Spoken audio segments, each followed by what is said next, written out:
Capítulo 10. Saindo dali, ele foi para a região da Judéia, além do Jordão. As multidões voltaram a segui-lo pelo caminho, e de novo ele pôs-se a ensiná-las como era seu costume. Chegaram os fariseus e perguntaram-lhe para o pôr à prova, se era permitido ao homem repudiar sua mulher.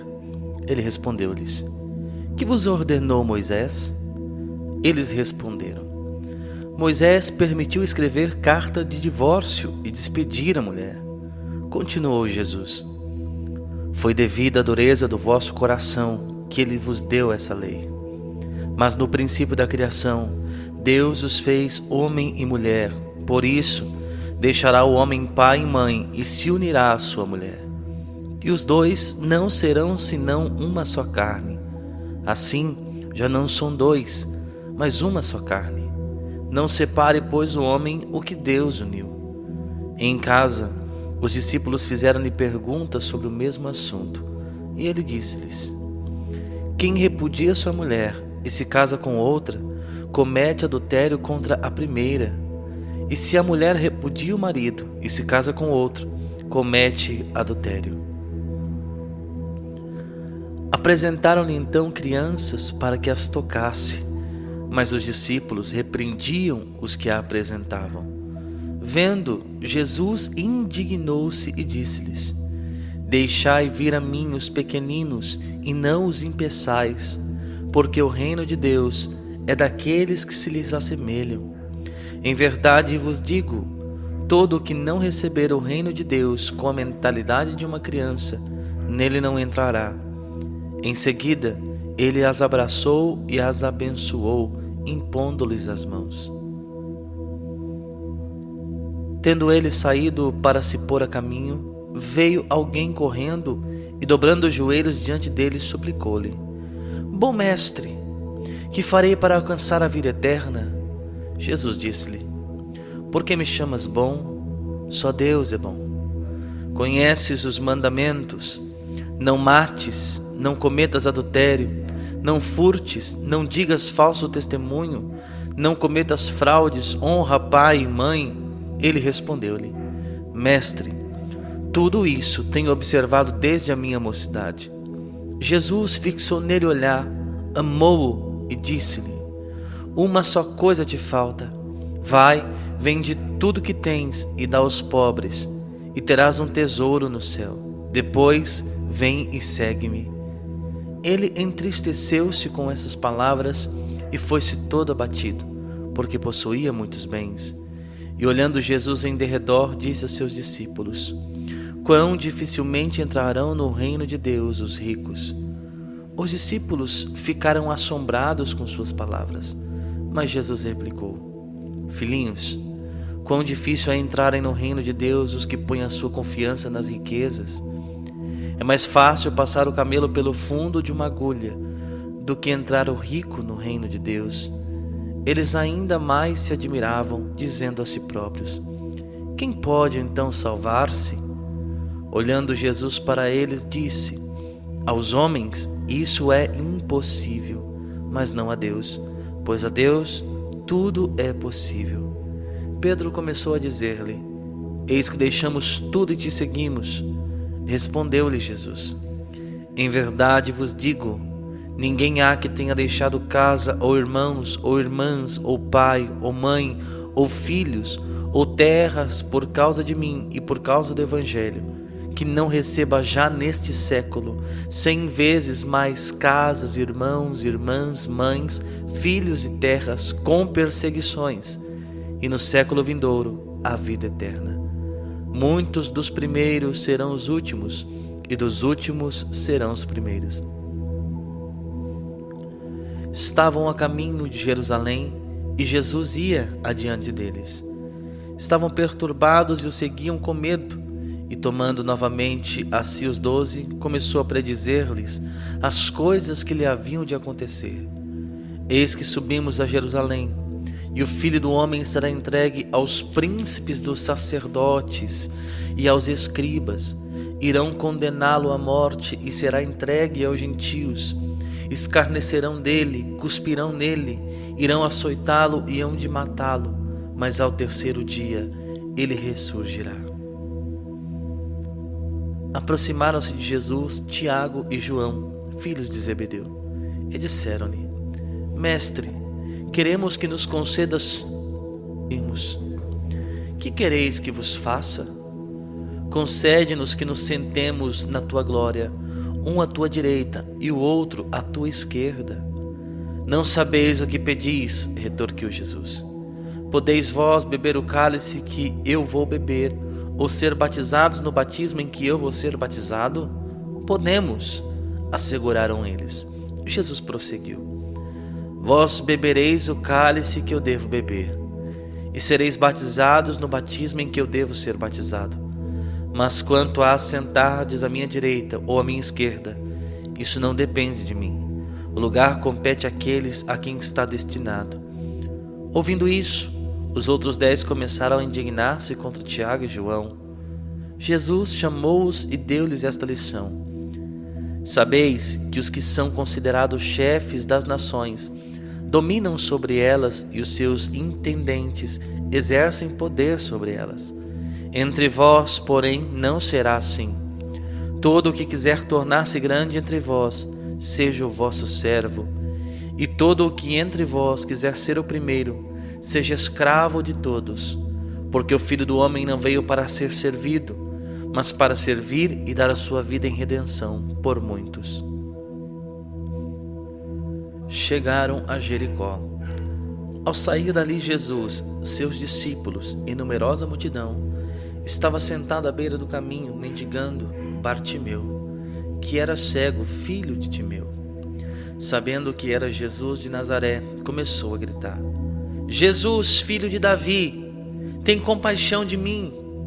Muitos o repreendiam para que se calasse, mas ele gritava ainda mais alto: Filho de Davi, tem compaixão de mim. Jesus parou e disse: Chamai-o. Chamaram o cego, dizendo-lhe: Coragem, levanta-te, ele te chama. Lançando fora a capa, o cego ergueu-se de um salto e foi ter com ele. Jesus, tomando a palavra, perguntou-lhe: Que queres que te faça? Rabone, respondeu-lhe o cego, que eu veja. Jesus disse-lhe: Vai, a tua fé te salvou. No mesmo instante, ele recuperou a vista e foi seguindo Jesus pelo caminho. Capítulo 11. Jesus e seus discípulos aproximavam-se de Jerusalém e chegaram aos arredores de Betfagé e de Betânia, perto do Monte das Oliveiras. Desse lugar, Jesus enviou 2 de seus discípulos, dizendo-lhes: Ide à aldeia que está defronte de vós, e logo ao entrardes nela, achareis preso um jumentinho em que não montou ainda homem algum. Desprendei-o e trazei-mo. E se alguém vos perguntar: Que fazeis? Dizei-o: O Senhor precisa dele, mas daqui a pouco o devolverá. Indo eles, acharam o jumentinho atado fora, diante de uma porta, na curva do caminho. Iam-no desprendendo, quando alguns dos que ali estavam perguntaram: Ei, que estáis fazendo? Por que soltais o jumentinho? Responderam-lhe como Jesus lhes havia ordenado, e deixaram-no levar. Conduziram a Jesus o jumentinho, cobriram-no com seus mantos, e Jesus montou nele. Muitos estendiam seus mantos no caminho, outros cortavam ramos das árvores e espalhavam-nos pelo chão. Tanto os que precediam como os que iam atrás clamavam: Hosana! Bendito o que vem em nome do Senhor. Bendito o reino que vai começar, o reino de Davi, nosso pai. Hosana no mais alto dos céus. Jesus entrou em Jerusalém e dirigiu-se ao templo. Aí lançou os olhos para tudo o que cercava. Depois, como já fosse tarde, voltou para Betânia com os 12. No outro dia, ao saírem de Betânia, Jesus teve fome. Avistou de longe uma figueira coberta de folhas e foi ver se encontrava nela algum fruto. Aproximou-se da árvore, mas só encontrou folhas, pois não era tempo de figos. E disse à figueira: jamais alguém coma fruto de ti. E os discípulos ouviram esta maldição. Chegaram a Jerusalém e Jesus entrou no templo e começou a expulsar os que no templo vendiam e compravam. Derrubou as mesas dos trocadores de moedas e as cadeiras dos que vendiam pombas. Não consentia que ninguém transportasse algum objeto pelo templo e ensinava-lhes nestes termos: não está porventura escrito: a minha casa será chamada. Alguém se envergonhar de mim e das minhas palavras, fizestes dela um covil de ladrões. Os príncipes dos sacerdotes e os escribas ouviram-no e procuravam de o matar. Temiam-no, porque todo o povo se admirava da sua doutrina. Quando já era tarde, saíram da cidade. No dia seguinte, pela manhã, ao passarem junto da figueira, viram que ela secara até a raiz. Pedro lembrou-se do que se tinha passado na véspera e disse a Jesus: olha, mestre, como secou a figueira que amaldiçoaste. Respondeu-lhes Jesus: tende fé em Deus. Em verdade vos declaro, todo o que disser a este monte: levanta-te e lança-te ao mar, se não duvidar no seu coração, mas acreditar que sucederá tudo o que disser, obterá esse milagre. Por isso vos digo: tudo o que pedirdes na oração, crede que o tendes recebido e vos será dado. E quando vos puserdes de pé para orar, perdoai se tiverdes algum ressentimento contra alguém, para que também vosso Pai que está nos céus vos perdoe os vossos pecados. Mas se não perdoardes, tampouco vosso Pai que está nos céus vos perdoará os vossos pecados. Jesus e seus discípulos voltaram outra vez a Jerusalém. E andando Jesus pelo templo, acercaram-se dele os príncipes dos sacerdotes, os escribas e os anciãos, e perguntaram-lhe: com que direito fazes isto? Quem te deu autoridade para fazer essas coisas? Jesus respondeu-lhes: também eu vos farei uma pergunta, respondei-me, e vos direi com que direito faço essas coisas. O batismo de João vinha do céu ou dos homens? Respondei-me. E discorriam lá consigo. Se dissermos do céu, ele dirá: por que razão, pois, não crestes nele? Se ao contrário dissermos dos homens, tememos o povo? Com efeito, tinham medo do povo, porque todos julgavam ser João deveras um profeta. Responderam a Jesus: não o sabemos. E eu tampouco vos direi, disse Jesus, com que direito faço essas coisas. Capítulo 12. E começou a falar-lhes em parábolas. Um homem plantou uma vinha, cercou-a com uma sebe, cavou nela um lagar, edificou uma torre, arrendou-a a vinhateiros e ausentou-se daquela terra. A seu tempo, enviou aos vinhateiros um servo, para receber deles uma parte do produto da vinha. Ora, eles prenderam-no, feriram-no e reenviaram-no de mãos vazias. Enviou-lhes de novo outro servo. Também este feriram na cabeça e o cobriram de afrontas. O Senhor enviou-lhes ainda um terceiro, mas o mataram.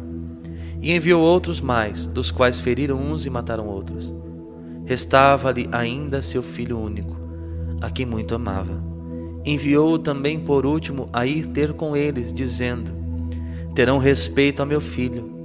Os vinhateiros, porém, disseram uns aos outros: este é o herdeiro. Vinde, matemo-lo, e será nossa a herança. Agarrando-o, mataram-no e lançaram-no fora da vinha. Que fará, pois, o senhor da vinha?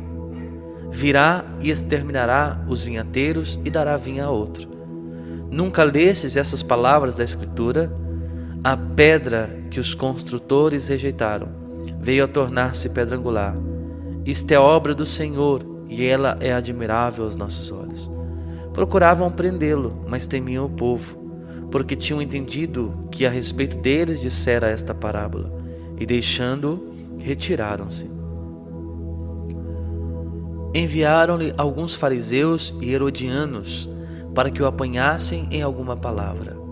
Aproximaram-se dele e disseram-lhe: Mestre, sabemos que és sincero e que não lisonjeias a ninguém, porque não olhas para as aparências dos homens, mas ensinas o caminho de Deus segundo a verdade. É permitido que se pague o imposto a César ou não? Devemos ou não pagá-lo? Conhecendo-lhes a hipocrisia, respondeu-lhes Jesus: Por que me quereis armar um laço? Mostrai-me um denário. Apresentaram-lo, e ele perguntou-lhes: De quem é esta imagem e a inscrição? De César, responderam-lhe. Jesus então lhes replicou: Dai, pois, a César o que é de César, e a Deus o que é de Deus. E admiravam-se dele.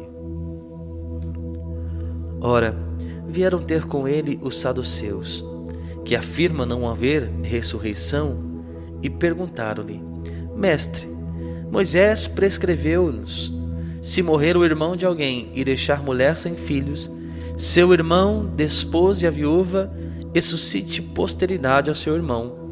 Ora, havia 7 irmãos.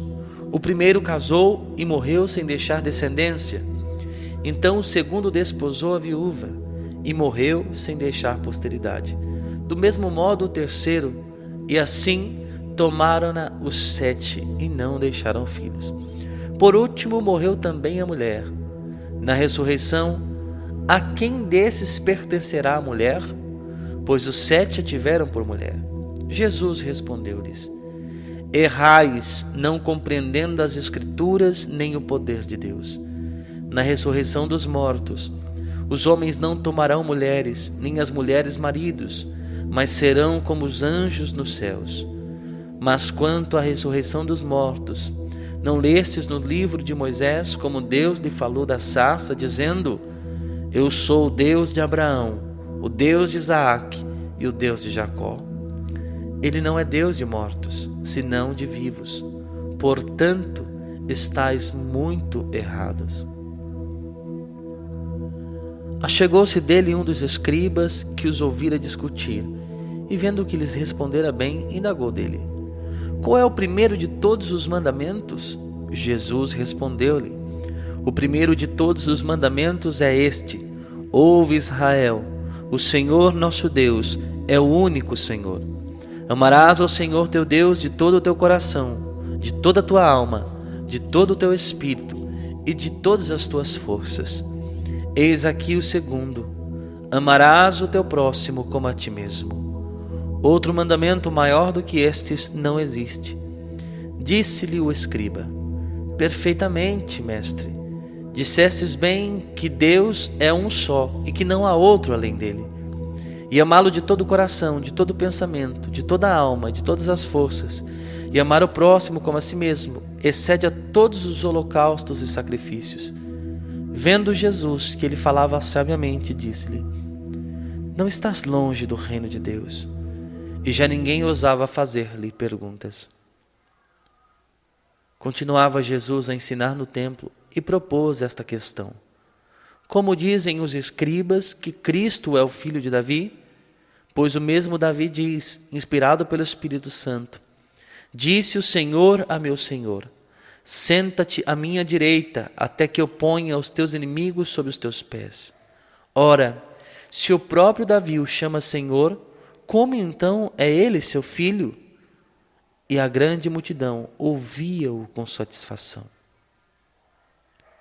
Ele lhes dizia em sua doutrina: Guardai-vos dos escribas, que gostam de andar com roupas compridas, de ser cumprimentados nas praças públicas e de sentar-se nas primeiras cadeiras nas sinagogas e nos primeiros lugares nos banquetes.